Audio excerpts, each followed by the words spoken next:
Bien-aimés, bonsoir. Je veux croire que vous allez bien. Oui? Ça va? Bon, alors que papa soit béni, soit loué pour cela. Alors, il y a un texte biblique qui me chiffonne, mais que j'aime. Alors, il y en a quelques-uns, mais on va prendre celui-là seulement, parce qu'on n'aura pas trop le temps ce soir.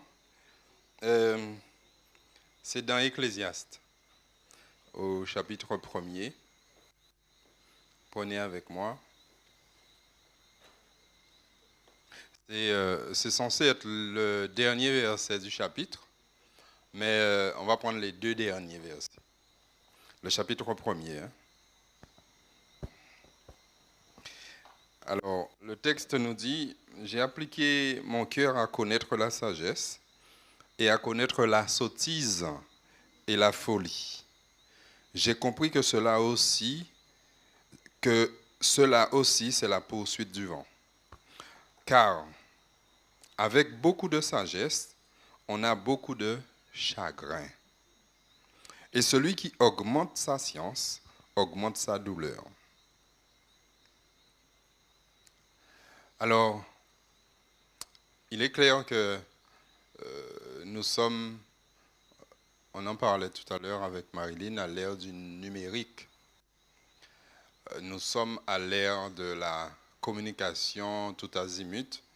Nous sommes à l'ère de l'IA. On peut être dans le monde tout en étant en Guadeloupe. Aujourd'hui, assez rapidement, on peut être en communication avec quelqu'un, quel que soit le lieu dans le monde, et voir la personne. Bon, pour l'instant, on ne peut pas la sentir, mais peut-être que ça va venir. On peut la voir. J'ai intitulé cette causerie « Éduquer notre intérieur ». Et donc, à partir de ce verset, la question que je pourrais vous poser, que savez-vous de vous? Beaucoup et rien. Plus précisément, que savez-vous de vous? Parce qu'on a tendance à savoir des choses des autres. On a tendance à pouvoir, il y a ce que les gens disent de nous, mais est-ce que c'est ce que je sais de moi? On a tendance à pouvoir dire, être en capacité de dire quelque chose et de parler de l'autre, des autres. On a tendance à pouvoir enseigner aux autres et à leur transmettre, oui, comme dit l'Ecclésiaste, des connaissances. Mais que savez-vous de vous? Est-ce que nous sommes en capacité de parler de façon juste de nous? Juste.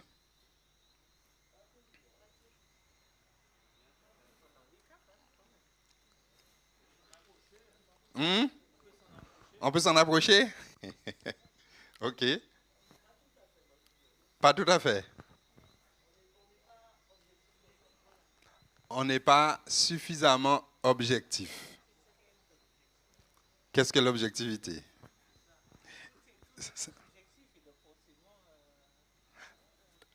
Oui.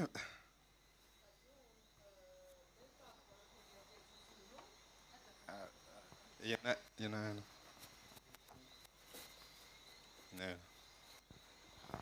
Même parfois, lorsqu'on est objectif sur nous, on va nous dire que « Ah, mais tu exagères. » Parce que moi, je commence à 8 heures, je n'aime pas arriver à 8 heures. On va me dire « Ah, Laura, mais tu exagères. » Oui, c'est comme ça. Je n'aime pas arriver à 8 heures. C'est la vérité, c'est objectif. Je suis réaliste. Oui. Et tu aimes arriver à quelle heure? 8h15. Ah, d'accord. Ok. C'est juste pour l'information. Oui, ici. Alors moi, je viens apporter de la précision à ce que j'ai dit. J'ai 2 enfants, pour les gens qui ne connaissent pas, hein, qui ont aujourd'hui 20 ans et 15 ans.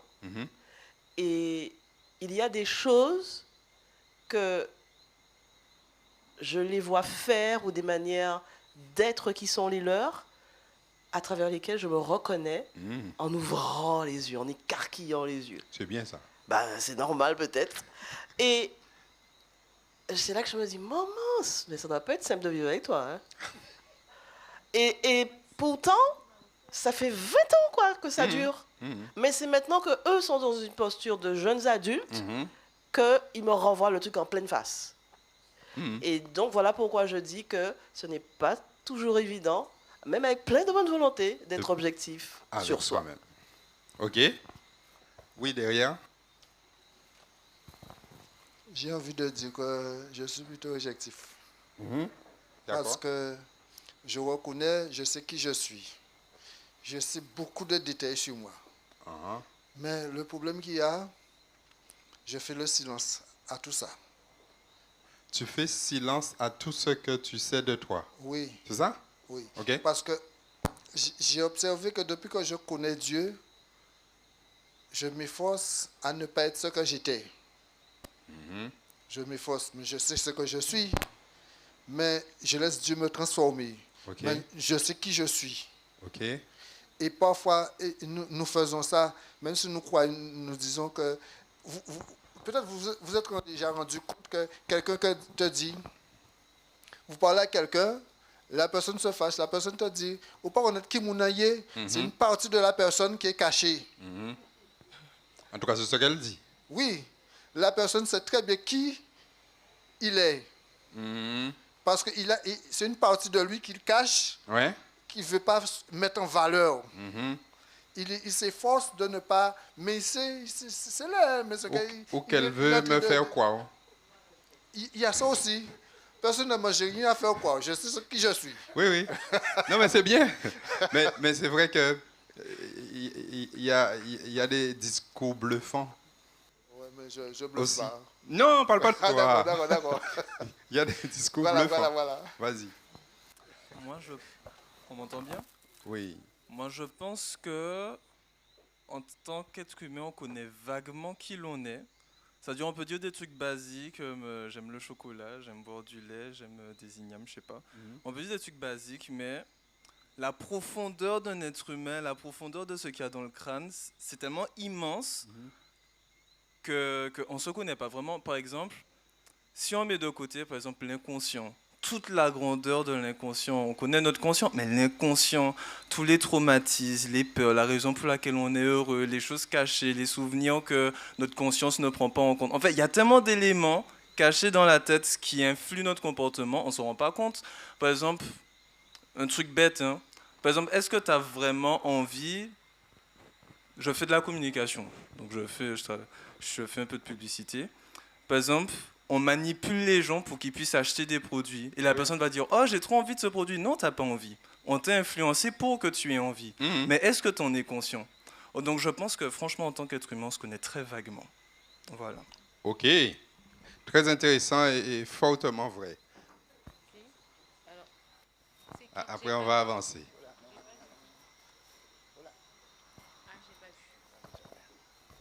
Alors je dirais pour moi personnellement, je suis par nature, je suis quelqu'un qui aimerait être heureux, j'aime pas être triste. Je sais que là où je suis, j'aime sentir l'ambiance est positive, les gens sont bien, et moi je veux me sentir bien. Mais à partir du moment où ça part à dérive, alors là je ne suis pas bien. Ma personne, c'est que j'aime me sentir bien là où je suis. OK, c'est ce que tu dirais de toi. Les amis, qu'est-ce que Dieu... Je ne veux pas vous demander de répondre tout de suite à cette question, mais qu'est-ce que Dieu veut créer chez nous? Qu'est-ce que Dieu veut toucher en nous? Qu'est-ce que Dieu veut enlever de nous? Est-ce que c'est moi? Est-ce que c'est mon moi, qui je suis? Ou est-ce que c'est quelqu'un d'autre, quelque chose d'autre? La réalité, c'est que nous éduquons des enfants, c'est-à-dire nous leur donnons des règles, nous leur donnons des valeurs, nous leur donnons des lois, nous leur donnons des principes afin qu'ils se construisent dans un système identifié. D'accord? Dans un système identifié, dans lequel nous-mêmes baignons. Et donc, on veut qu'il soit adapté à celui-ci, et d'ailleurs qu'il soit meilleur au sein de celui-ci. C'est très bien. Qu'il soit bien heureux. Et c'est très bien. C'est noble. Mais, comme disait Sandra, quelque part, nous les influençons à devenir comme nous. Nous les influençons, nous leur proposons de devenir comme nous, c'est-à-dire comme on aurait rêvé d'être. OK? Mais qu'est-ce que Dieu veut?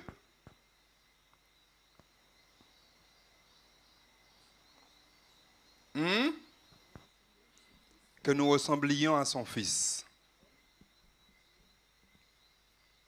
Et si moi, Moïse, je ressemble à son Fils, où est Moïse?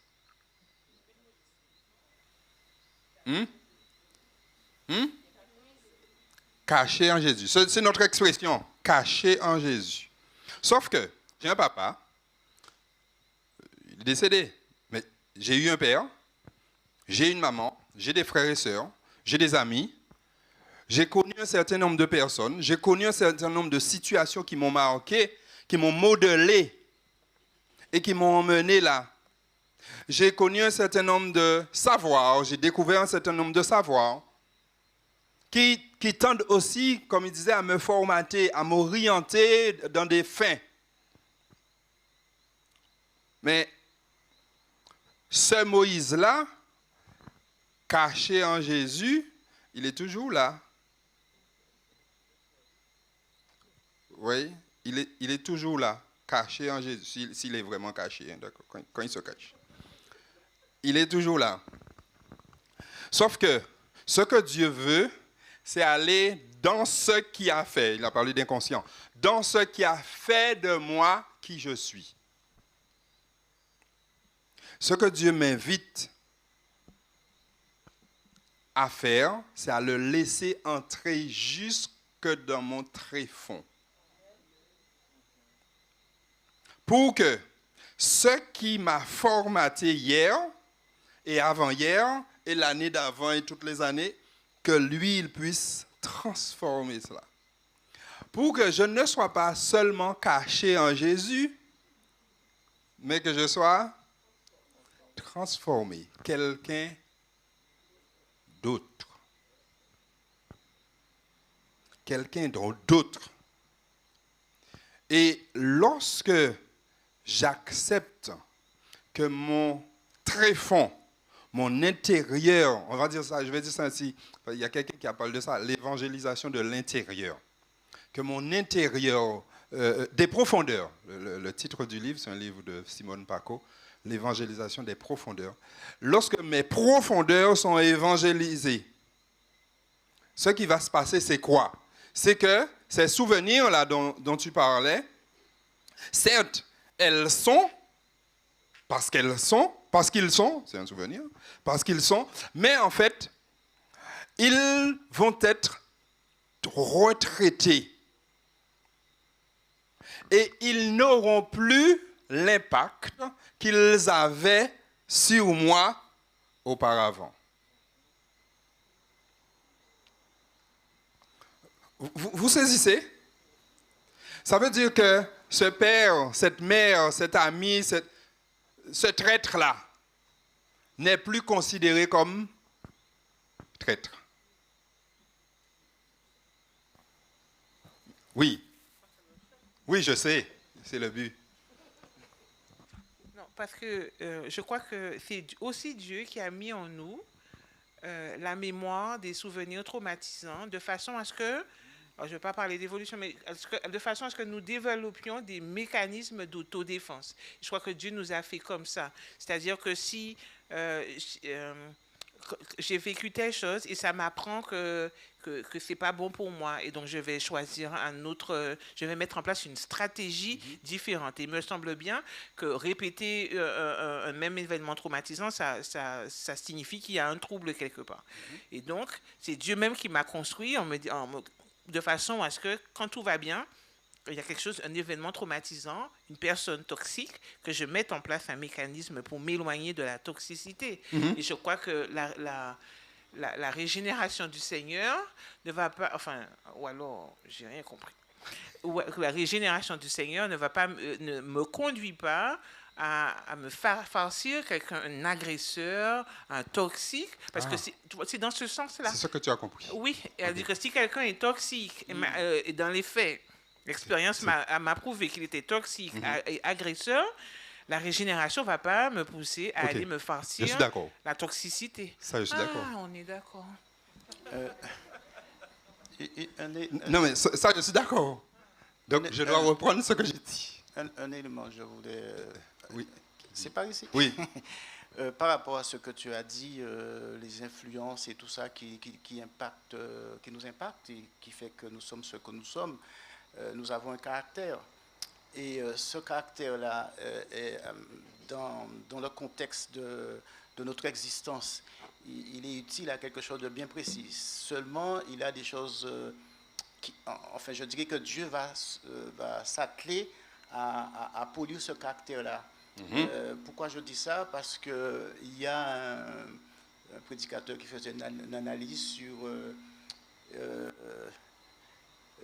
j'oublie leur nom, mais c'est ceux qui avaient tué toute une famille parce qu'on avait tout un tribu parce qu'on avait violé leur sœur. J'oublie un. Dans la Bible, hein? Dans la Bible, oui. On avait violé. C'est pas le fils de. C'est Dina. Voilà. Et puis il disait que. Absalom et. Ouais. Et à la suite de ça, il y avait une sorte de. Le père avait prononcé une sorte de malédiction sur un truc comme ça. Oui, les fils de David. Voilà. Et quand ils arrivent dans l'épisode du veau d'or, ils sont les seuls à ne pas prendre part à cette problématique, à cette désobéissance. Et malgré qu'il y avait sous une sorte de malédiction, mais ils se positionnent, ils n'adorent pas le veau d'or, et c'est de eux sort tout le système des lévites, des prêtres. C'est eux qui ont mis à part, etc. Alors je me dis que, et lorsqu'on lit les noms que donne aux gens dans la Bible, les tribus, ils ont une sorte de caractéristiques bien précises qui servent à quelque chose. Alors je me dis qu'avec ce que nous venons au monde, ça est utile à mon sens pour Dieu, mais il faut que ça soit débarrassé de toute scorie. Je suis d'accord. Tu venais à ma rescousse là par rapport à ce qu'elle disait. Mais je vais faire le lien entre les deux. En fait, la vérité, c'est que, comment dirais-je, la personne qui m'a fait mal, la personne toxique, en fait, c'est un problème dans ma vie. La personne toxique, c'est un problème dans ma vie. On est d'accord? Mais elle doit cesser d'être un problème dans ma vie. C'est-à-dire que sa toxicité, tout en continuant, ne doit plus m'atteindre. Mécanisme de défense, on va dire ça. Mais en réalité, ça va beaucoup plus loin. Parce qu'un mécanisme de défense, quel qu'il soit, psychiquement parlant, c'est une façon de faire face à un mal qui me déséquilibrerait. Maintenant, le mal, comme on le connaît, le péché, nous a déséquilibrés. OK? Maintenant, lui, papa, il veut venir enlever de nous le péché. D'accord? Et Jean dit que celui qui connaît Dieu ne pêche point. Ça aussi, c'est... je ne sais pas si ça vous va, hein? Mais c'est un vrai pétage de tête, ça. D'accord? Mais ça veut dire quoi? Ça veut dire que connaître Dieu tel qu'il... Qui est-ce qui le connaît tel qu'il est? Qui est-ce qui le connaît tel qu'il est? Jésus, le Saint-Esprit. Mais pourtant, connaître Dieu, celui qui connaît Dieu ne pêche point. En d'autres termes, celui qui arrive à la connaissance de Dieu. L'Ecclésiaste nous dit que avec beaucoup de sagesse, on a beaucoup de chagrin. Maintenant, si je connais Dieu tel qu'il est, qu'est-ce qui me manque à connaître? Dites-moi, qu'est-ce qui me manque à connaître? Si je connais Dieu tel qu'il est, si je connais Dieu tel qu'il est, il me manque à me connaître moi? En pas besoin de rien encore. Je n'ai rien besoin. Je suis complet.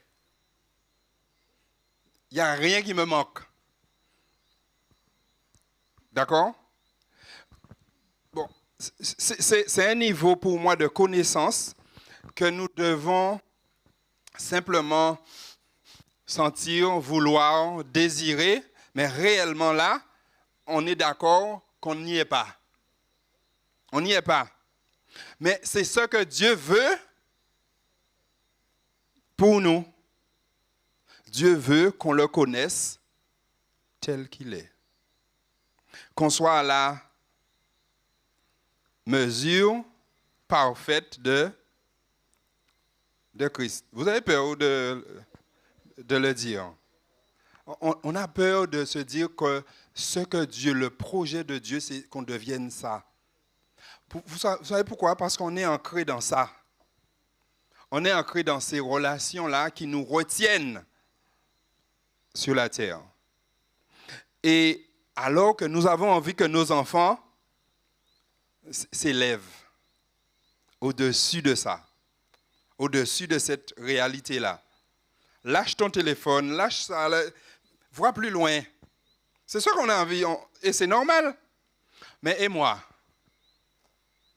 Est-ce que l'enfant voit que moi, son père, moi, sa mère, je suis dans une logique d'élévation, allant vers ce qui me transcende en fait.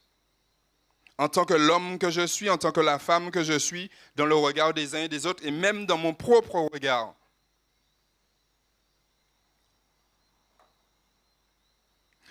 Encore je le dis ainsi comme métaphore. C'est l'apôtre Paul dit, si je vis, ce n'est plus moi qui vis, c'est Christ qui vit. Je ne vis plus. C'est-à-dire que ma vie, ma respiration, ce n'est pas la mienne. Je ne suis plus détenteur de la vie que j'ai. C'est Christ qui est détenteur de ma vie. D'accord? Dit autrement, comment vous comprenez cela? Comment vous comprenez que vous ne soyez plus détenteur de votre vie?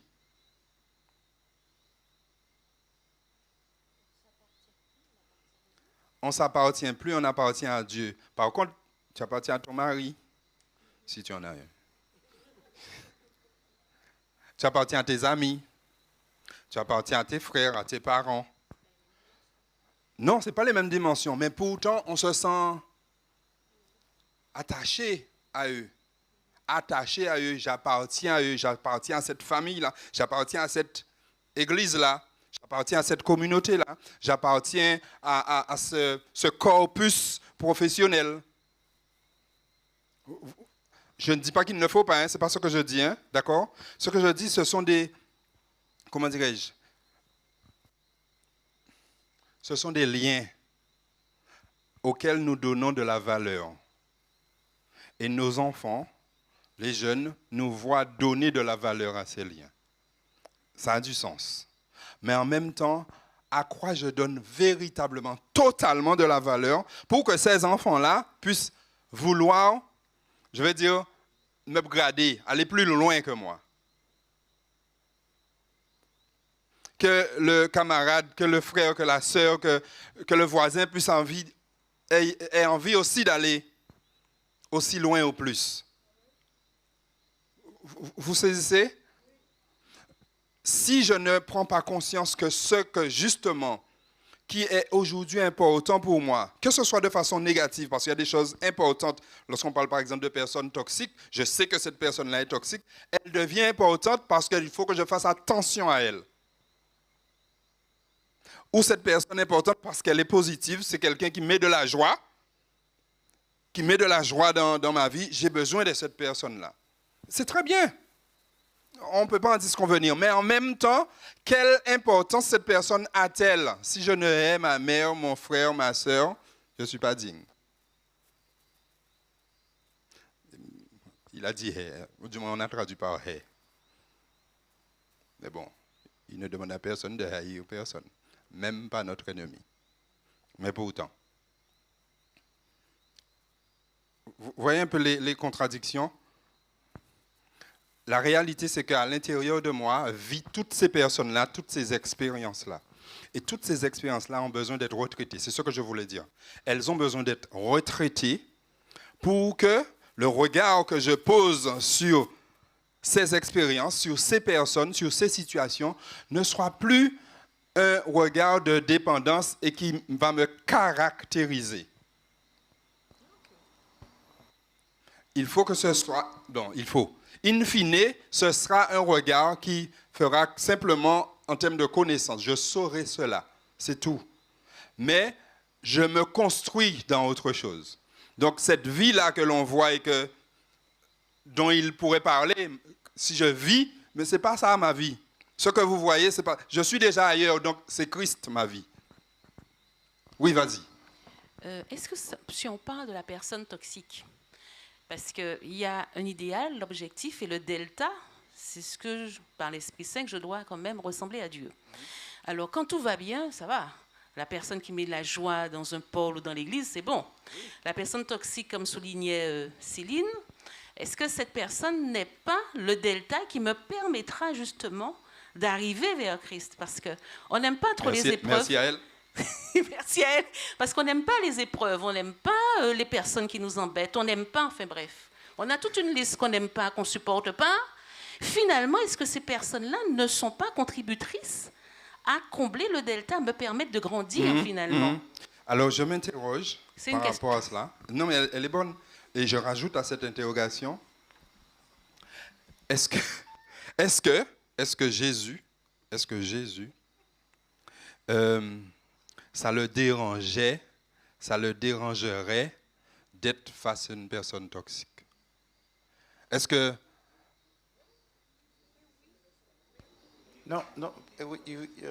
Il a évité des toxiques? Je voulais intervenir par rapport à cette une petite réflexion par rapport à la personne toxique. Je ne sais pas si on peut mettre Judas dans cette catégorie-là. Oui, on peut la mettre. Qu'est-ce qu'il était d'autre? Et Jésus a fait avec, jusqu'à laver son pied. Mais même pas seulement Judas, les 11 autres. Les autres, oui, mais particulièrement Judas qui était... Oui, parce que ça nous arrange, mais les 11 autres. Oui, Jésus avait son dessein profond. Et on voit que ça n'a pas impacté l'attitude de Jésus. Donc la personne, si on va dans l'idéal, la personne toxique ne doit pas impacter ce que nous sommes. C'est ça. C'est peut-être, comme dit Marilyn, une jauge de notre progression. Oui. Alors qu'on n'est pas encore arrivé, il faut faire. C'est-à-dire qu'elle vient nous interpeller, la femme de Job. Elle vient nous interpeller. Vas-y. J'ai une expérience, quand les enfants étaient plus jeunes, un petit peu plus jeunes, je les emmenais à l'école. Vers cette heure entre Bémao et Pointe-à-Pitre, il y a toujours des scooters qui passent. Et sincèrement, ça m'énervait. Et je disais, il n'y a pas être tombé pour comprendre peut-être moi. Sérieusement, excusez-moi, je suis assez claire. Et une fois dans ma méditation, Dieu m'a fait comprendre que les gens des scooters qui me dérangent, ce sont des enfants de Dieu et ils sont à sauver. Ben maintenant, j'ai complètement, quand ils passent devant moi, je prie et même, je vais même plus loin, je lâche le volant pour dire Seigneur, protège-les. Alors, je me mets en danger même, peut-être, mais c'est vrai que ma vision a changé. Des personnes qui me gênaient, qui me dérangeaient, même à mourir, Dieu m'a interpellé en disant, mais c'est mon amour. Tout à fait. Et aujourd'hui, j'ai fait la même expérience, pratiquement la même. Je ne sais pas comment il fait, comment il a réussi à faire. C'est un jeune homme qui était sur son vélo. Il n'était pas assis, il n'était pas en rouling, il était debout. debout sur la selle. Ah, c'est une prouesse. Et après, je me dis, mais comment il a fait? Il a tenu un arbre pour monter sur la selle. Comment il a fait pour être debout sur la selle? Et il tient le guidon, il est debout sur la selle et il vient en face de moi. Et je fais, c'est quoi? Debout sur la selle. Et je me dis, mais si quelque chose lui arrive là, je me dis, mais il faudrait que quelque chose lui arrive. Après ça, je me dis, non, il ne faut pas que quelque chose lui arrive, parce que si quelque chose lui arrive, il y a ses parents, puis il y a peut-être moi qui... Non. Mais après qu'il me dépassé, je suis resté en réflexion par rapport au fait qu'il soit sur la selle. C'est quelque chose. Donc, réfléchissez à ça, dites-moi comment il a fait pour monter sur la selle, tout en étant... Mais debout, c'est son pied, il avait un seul pied sur la selle, et l'autre pied comme ça, sur la selle. Et c'est pas un petit vélo, hein, c'est un vélo normal, d'accord, sur la selle. Et il descend un morne. Oui, aussi. Bien. Et donc, c'est clair que ces personnes-là, ces situations-là vont m'interpeller, vont m'appeler à savoir, mais qu'est-ce que je vais faire? Je dis la femme de Job. Elle vient lui dire une vérité, hein? Elle vient lui dire une vérité. Tu restes intègre dans toutes tes voies, à quoi ça te sert?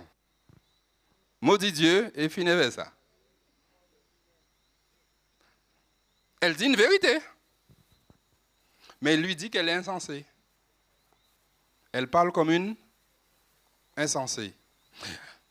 En d'autres termes, ces personnes-là qui mettent des situations et qui génèrent parents, enfant, j'ai vu sur le journal, sur le France, c'est toujours France Antilles? Oui. Une femme de plus de 60 ans qui parlait du fait qu'elle a été violée de 12 ans à 16 ans quand elle était petite. Inceste. D'accord? Et qu'elle a vécu toute sa vie avec ça. Et les gens de sa famille le savaient. Personne ne disait rien. Elle est marquée au très fond d'elle-même.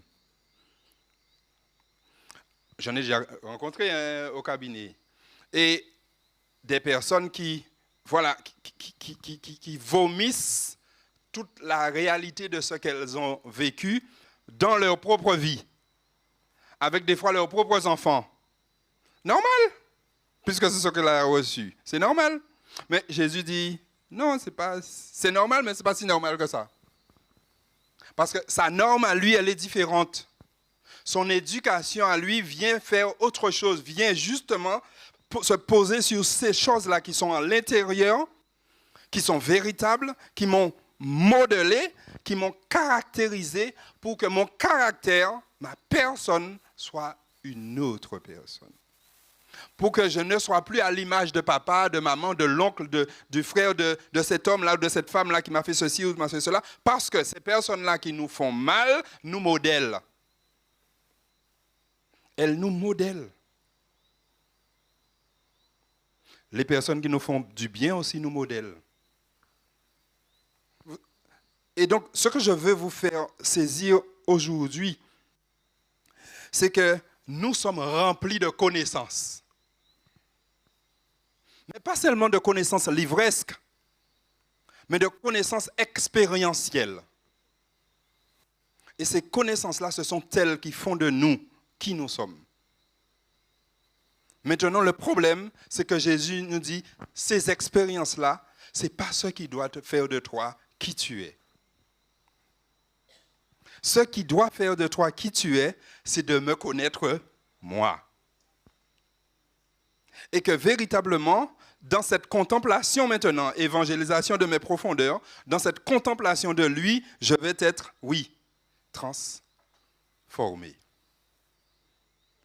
Et ces réalités de ma vie sont des réalités, ces personnes toxiques, ces traites, ces voleurs, ces là, on s'en libère. On les dénonce aussi. Il y a quelqu'un qui semble être rentré chez ma mère il y a 2 jours là. Elle m'a appelé à minuit, mais mon téléphone était éteint. Et donc, le matin, quand je me réveille à 5h30, je vois qu'elle m'a appelé 2 fois. Il y a un truc. Je l'appelle, ça ne répond pas. Après, elle me rappelle, elle me dit qu'effectivement, il y avait quelqu'un dans la maison et qu'elle a appelé mon frère est venu. Bref. Après, elle me dit, mais... Et mon frère lui dit, il faut aller à la gendarmerie. Elle dit, mais c'est pourquoi? Pourquoi faire? Donc, il n'y a pas eu de dénonciation. Et on a simplement pris des dispositions. Parce qu'on se dit que la personne, elle peut revenir. Et elle est seule à la maison. Et on ne lui a pas non plus proposé de venir ni chez moi, ni chez mon frère, parce que de toute façon, elle serait restée chez elle. Elle serait restée chez elle. Mais je suis tranquille. Mais moi, je suis tranquille que la personne vienne ou qu'elle ne vienne pas.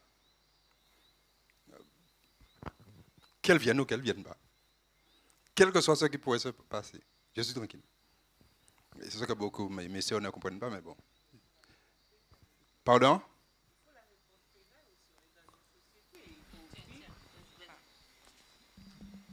Je disais qu'il faut la réponse pénale aussi. On est dans une société et qui a des règles. Et je crois que c'est important aussi que la justice des hommes passe et que cette personne qui a posé un acte délictuel puisse aussi recevoir la réponse de la société par rapport à l'acte qu'elle a posé. Oui, puisse recevoir son C'est-à-dire sac. qu'il n'y a pas que... Il y a la protection des personnes, ça c'est la priorité, mais il y a aussi la réponse que la société doit apporter, parce que sinon c'est l'anarchie. On est dans un système spirituel, mais on est aussi qui coexiste avec un système séculier. Et il est important que les deux fonctionnent, parce que l'un n'est pas antagoniste, il n'y a pas d'antagonisme entre les deux. Et c'est important qu'au-delà effectivement, de cette transformation que Dieu veut faire en nous de façon à enlever tout ce qui est douloureux et qui nous empêche et qui nous forme négativement, mais ça n'empêche pas aussi que la réponse sociétale soit apportée sur des comportements qui sont délictueux ou voire criminels. C'est important aussi que cette réponse soit donnée et que ça contribue aussi à la pax sociétale. Oui, j'entends cela, et je suis d'accord. Mais, je ne sais pas si le mais est à sa place. Et, comme ça, ce sera additionné. Et la personne, les personnes que nous sommes, ou les autres personnes, je crois que ce que Dieu veut, je pense à ce jeune homme-là qui vient voir Jésus et qui lui dit, Maître, dis à mon frère de partager les biens, partager la terre.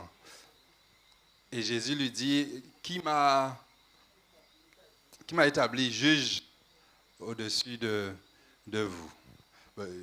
Jésus te pédit en tibitain pour en fait. Jésus est sur le plan spirituel parce que ce qu'il veut, c'est que justement, je dis ça comme ça, pour que nous planions. On ne peut pas planer? Ah bon?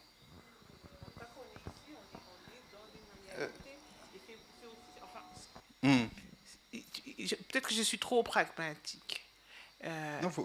Mais quand je vais sortir d'ici, quand nous allons sortir d'ici, il faut que ce que nous avons dit ce soir ait un impact dans ma réalité. Et de ma réalité, c'est que le sentiment on vit dans un monde très concret, avec des décisions, avec un impact. Et tant qu'on ne sera pas débarrassé de cette réalité, on doit composer avec elle. Mais c'était concret ce qu'il demandait à Jésus. Oui, mais Jésus n'est pas sur ce domaine-là. Lui, il est venu apporter la paix des âmes. Et donc, il ne l'empêche pas d'aller voir un juge, mais lui, il lui emmène sa solution spirituelle parce qu'il voit qu'il a d'abord un besoin spirituel. Mais ce n'est pas contradictoire que d'aller voir un juge derrière et de dire et de faire en sorte que le juge dise le droit. D'accord. Et ça, je crois que c'est important. Pendant que le micro lui arrive, la nécessité, c'est que nous soyons premièrement là. Premièrement là. Parce que si nous ne sommes pas là, ça nous garde là. C'est-à-dire qu'on est là, mais en fait on doit être là. C'est ça, hein? Je vis, mais ce n'est plus moi qui vis, c'est Christ qui vit. Et Jésus était sur le plan spirituel. Vas-y, sinon je vais... Non, c'est ton message. Hein. Moi, je me permets de rajouter, par rapport à l'échange, la Bible, c'est un livre qui parle de plein de choses, psychologie, spiritualité, histoire, mais également de choses juridiques. Par exemple, la Bible n'est pas aveugle sur les lois qu'il faut obéir. Par exemple, Jésus, on dit à Jésus... je ne sais plus c'est quoi l'histoire et tout, mais c'est par rapport au fait de payer les impôts. Il leur dit oui, rendez à César ce qui est à César. Tout à fait. Et Dieu envoie un poisson et tout qui donne l'argent, je ne sais pas quoi, bref. Paul aussi, il en parle, il leur dit si tu ne veux pas finir en prison, obéis à la loi et tu n'auras pas de problème en fait. Du coup, je pense que ce sont des dimensions qui sont importantes. Hein. Par exemple, si je suis en retard à l'église, je ne vais pas dire oh non, mon poste pour Dieu est plus important, donc je fais que d'accélérer, je suis en excès de vitesse. Non, il y a des lois, je dois les obéir et s'il y a des conséquences, eh bien, je dois les payer. En revanche, c'est vrai que Dieu, il est au-dessus de tout ça. Donc s'il y a des lois que les hommes ont imposées sont contraires à ma foi, je me permets de mettre Dieu en priorité. Du moins, j'essaye. Je suis d'accord. Une petite, un éclaircissement par rapport à ça. Par rapport à ta réponse.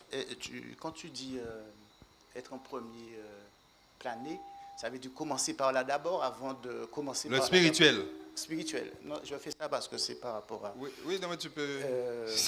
Alors, il y a un texte qui me vient dans la Bible, c'est pas pour entrer dans la contradiction, mais pour essayer de comprendre comment on peut faire la relation avec ce texte. Saint Paul, je ne sais pas dans quel épître, disait aux frères et sœurs de cette église-là que c'était une honte pour eux d'aller régler leurs problèmes au tribunal. Oui. Comment ils ne pouvaient pas leur régler d'abord entre eux. Alors, est-ce que c'est une question de priorité, commencer par le spirituel, sans négliger l'aspect que c'est une souligne? Oui, et si on développe juste un petit moment cet exemple-là, ça veut dire que quelque part, si nous sommes dans une logique, spirituelle, peut-être qu'on ne sera pas obligé d'arriver devant les tribunaux. C'est ça en fait. C'est-à-dire que la personne, par exemple ma très chère maman, la tranquillité, la paix d'avoir déjà pardonné à la personne qui est rentrée chez elle, on a cherché, apparemment la seule chose qui a été déplacée, c'est une Bible. Une Bible. Alors je dis à maman, c'est que la personne avait besoin de lire la parole, c'est pour ça qu'elle est entrée. Et voilà quoi. Et vous l'avez dérangée, elle était en pleine méditation, vous l'avez dérangée. Moi c'est ce que je lui dis. C'est la Bible qui a été déplacée. Bon bitin, hein? Il te peut jouer partir veille. Vous voyez? Donc, maintenant, ça pour rigoler, mais si je suis il est inadmissible que la personne soit entrée chez moi. Elle a posé quelque chose en moi. Elle a mis une tension, elle a mis une anxiété, elle a mis une colère, elle a mis des sentiments négatifs en moi. Son acte est répréhensible, on est d'accord, hein? On est d'accord sur cela.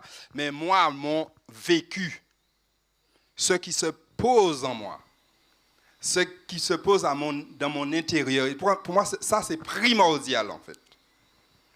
Ça, avant que je traite judiciairement la chose, légalement la chose, ce qui est normal, il faut que je traite la chose émotionnellement, sentimentalement, spirituellement, pour que je sois sauvé de cette situation. Oui. Oui, j'ai juste une expérience. Il y a de cela quelques années, il y a un voleur qui est rentré au cabinet de Didier. À 2h du matin, on nous appelle. Donc là, on vient, il a cassé la vitre, il a vu tous les tiroirs. Et finalement, la société d'alarme est aussi venue, donc on est venu.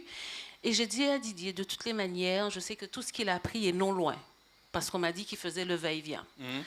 Donc, avec le gars, moi, quand j'avais, donc le gars de cité était derrière, finalement, on a retrouvé. Donc, les policiers sont revenus, ils ont pris des empreintes et ils ont retrouvé la personne. On a dû porter plainte par rapport à l'assurance. Mais on l'a retrouvé par la suite. On n'est pas allé au tribunal. Parce qu'il faudrait que nous soyons en sécurité au cabinet.